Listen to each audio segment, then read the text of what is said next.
কচিকাচাদের ভালোবাসায় আপ্লুত হচ্ছেন আমাদের বিধায়ক শ্রী অজয় রায় মহাশয়। কচিকাচারা ত্রিবর্ণ ব্যান্ড পরিয়ে দিচ্ছেন হাতে। এক সুন্দর মুহূর্ত এই মুহূর্তে। রিস্ট ব্যান্ড পরে তিনি এগিয়ে যাচ্ছেন। আসলে এই যে ছোটরা, এরাই তো দেশের ভবিষ্যৎ।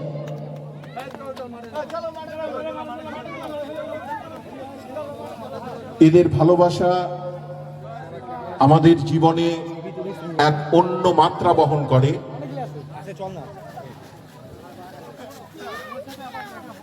সম্মানীয় বিধায়ক শ্রী অজয় রায় মহাশয় উভয় দলের খেলোয়াড়দের সঙ্গে পরিচিত হচ্ছেন। সেই সঙ্গে এই প্রচন্ড রোদে খেলা পরিচালনার দায়িত্বে রয়েছেন নেপাল কর্মকার সুবল বর্মন। তাদেরকেও আমরা ধন্যবাদ জানাচ্ছি, অভিনন্দন জানাচ্ছি। হোসেনবাড়ি নেতাজি সংঘ সেই খেলোয়াড়দের সঙ্গে পরিচিত হলেন। রেফারি যারা রয়েছেন তাদের সঙ্গেও পরিচিত হলেন। এবারে বোর্ডিংপাড়া স্পোর্টিং ক্লাবের খেলোয়াড়দের সঙ্গে পরিচিত হলেন। এবারে মাননীয় উদ্বোধককে আহ্বান জানাবো আমাদের এই যে টুর্নামেন্টের ম্যাসকট বাঘারু, সেই বাঘারুকে শূন্যে তুলে দেওয়ার জন্য। এই বাঘারু যত দূর যাবে তত দূর দিনহাটা ক্লাবের এই ফুটবল টুর্নামেন্টের কথা ছড়িয়ে পড়বে।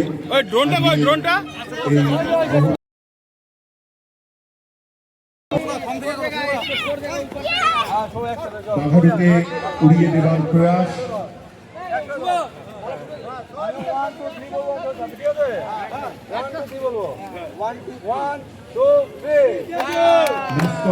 বাঘারু উড়ে চলেছে মহাশূন্যের পথে। ভারতের আজকে ৮০তম স্বাধীনতা, এই যে মহতী দিন, সেই মহতী দিনের কথা ছড়িয়ে পড়বে ত্রিবর্ণ রঞ্জিত বাঘারু। সুন্দরভাবে উড়ে চলেছে বাঘারু।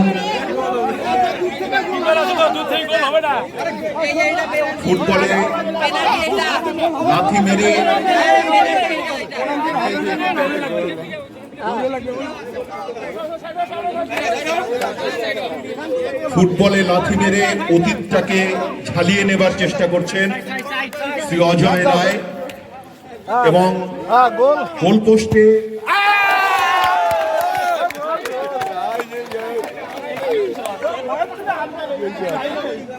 রয়েছে টিটু।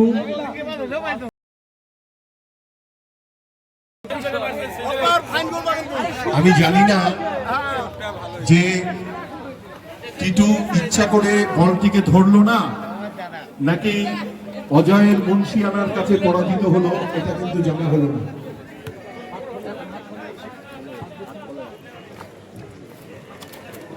আমার মনে হচ্ছে টিটু ইচ্ছা করেই ধরেনি।